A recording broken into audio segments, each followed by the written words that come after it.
December जो महीनो सर्द मौसम जो महीनो लिखियो वञे थो। ही महीनो साल जो आख़िरी महीनो हूंदो आहे, पर ही महीनो ख़ासि करे सिंध धरती ऐं सिंधी क़ौम लाइ हमेशह ग़म ऐं विछोड़नि जो महीनो साबित थियो आहे। हमेशह हिन महीने जे सर्द ॾींहंनि असांजे चहिरनि तां मुर्कूं खसियूं आहिनि। पोइ कॾहिं शेख अयाज़ जो विछोड़ो ॾेई, त कॾहिं ताजल बेवस, त कॾहिं वादी मेहराण जी शहीद राणी जो, त कॾहिं सरमन सिंधी जहिड़े अज़ीम फनकार जो। जे कुल मिलाए लेखो कयो वञे ऐं हिन महीने खे ज़ालिम महीने जो नाव ॾिनो वञे त इन में को बि वधाउ न थींदो।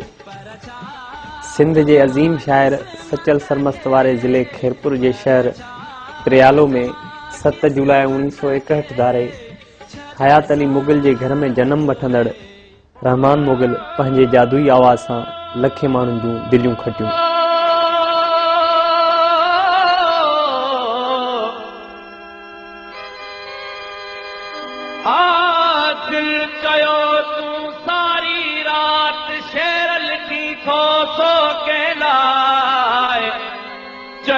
चरी तू थी धड़की सीने में जेला हो मियां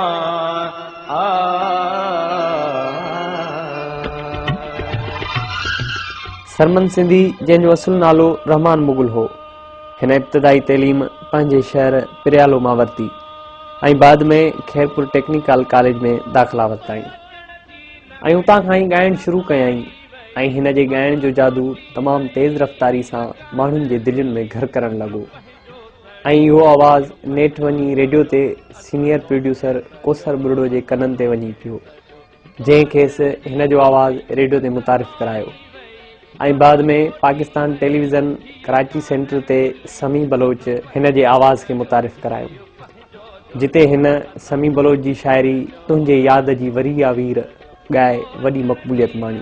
ॿुधायो वञे थो त सिंध जे हिन अनमोल रागी खे ॻाइण जो ॾाढो शौक़ु हूंदो हुयो ऐं इलाइक़े में किथे बि राग जी महफ़िल थींदी हुई त उते ज़रूरु वेंदो हुयो। खैरपुर जे नंढड़े शहर प्रियालो मां जनम वठंदड़ रहमान मुग़ल, जेको अॻिते हली सरमन सिंधी जो रूप अख़्तियार करे हर दिलि जी धड़कन बणिजी वियो। सरमन सिंधी सिंध जो उहो अरबेलो रागी हो जंहिं तमामु थोरे टाइम में वॾी मञता माणी। सरमन सिंधी जॾहिं बि को गीत पंहिंजे सुरीले आवाज़ सां ॻाईंदो हो त हर ॿुधंदड़ जी दिलि झूमण खां सवाइ रही न सघंदी हुई। शेर लिखी तो सो कहलाए चयुम चरी तू थी धड़की चयुम चरी तू थी धड़की मुझे सीने में जेला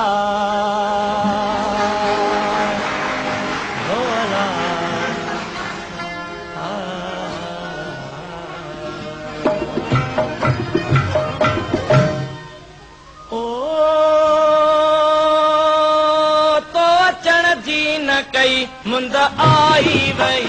सरमन सिंधी सिंध जे दर्द खे पंहिंजे सुरीले आवाज़ वसीले गीतनि जो रूप ॾेई घर घर खे जाॻायो। हिन नौजवान रागी न फ़क़ति सिंध खे बल्कि मूमल, मारवी, ससीअ खां वठी हिन मारूअड़नि ऐं झांगीड़नि खे बि ॻायो।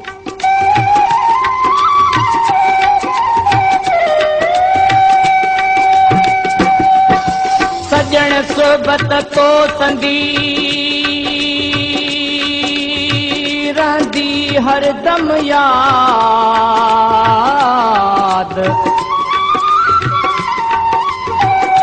जान बजत बेहुजो शाल रहो आबाद हो वसंदा मिया मलीर ते थर बर थींदा शाद नेठ त थींदो दाद मारुन मिलंदी मारे मारो ख्वाब में ॾिठा मूं मारो ख्वाब में ॾिठा मूं पुछण रात आया वञा पई मलेर सम्झुम वठण रात आया मारो ख्वाब में ॾिठा मूं पहिरीं ख्वाब में ॾिठा मूं पुछण रात आया वञा पई मलेर सम्झुम वठण रात आ।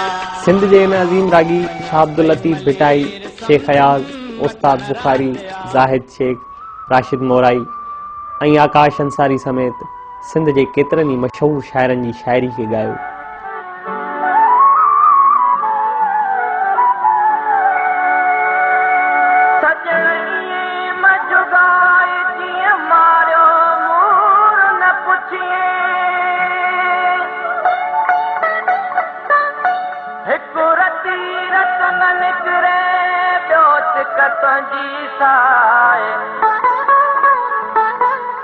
असां त तो हिलाए पर में पुछाऊं पए कयूं।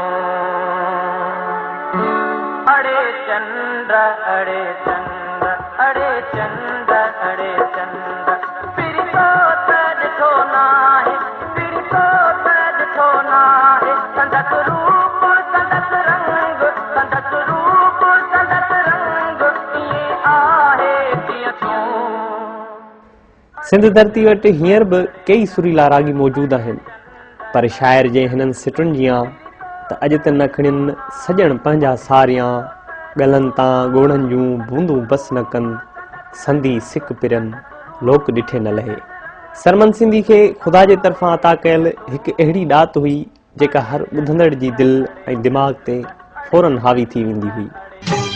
तो खां सवार तन्हार मंजूर मूंखे नाहे, तो खां सवार तन्हार मंजूर मूंखे नाहे।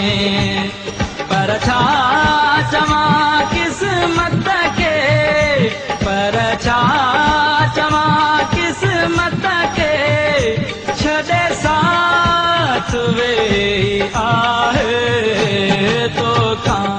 अॼु खां 12 साल अॻु 27 डिसंबर 1996 ईस्वीअ में सिंध जो ही अज़ीम रागी बदीन खां कराची ईंदे रोड हादसे में फोत थियो। हिन वक़्तु संदसि जो नंढो भाउ अहमद मुग़ल फनकारनि जी ड्रोड़ में शामिल आहे। सरमन सिंधी ज़ाहिरी तरह सां त हिन दुनिया में न रहियो आहे, पर हिन जो आवाज़ हमेशह ज़िंदा रहंदो। मरा जे महबूब मां तकांदिया रख जाए, जे देर हुजई दफनाइण में। अॼु 27 डिसंबर आहे ऐं अॼोके ई ॾींहं ते सरमन हिन दुनिया मां हमेशह लाइ अखियूं ॿूटियूं हुयूं। सरमन सिंधी जी अॼु 12वीं वरसी जे मौक़े ते खेसि भेटा ॾींदे अदबी हल्के हुकूमत ऐं वसवारनि खां इहो सवाल था कयूं त छा सरमन अव्हां खां विसरी वियो आहे। पर सरमन सिंधी हिन फ़ानी जहान मां वञण खां पहिरीं शेख अयाज़ जे हिननि सिटुनि ज़रिए जेका पारत कई हुई, छा इहा अव्हां खां विसरी वई आहे त जॾहिं बि सावणियूं अचनि छमर अलोट थी नचनि, जॾहिं बि भिट भिट ते घटा गजी गजी वसे, तॾहिं न ही विसारजो त केरु माग में मुओ त केरु सुञ में सुतो। मरा जे महबूब मां तकांदिया रख जाए, जे देर हुजई दफनाइण में त थोरो तरस जाए। और खान ले अजीज भली तू न रोई जाए, उते लोड़ लट जाए फिरी पंहिंज पेरनि खां।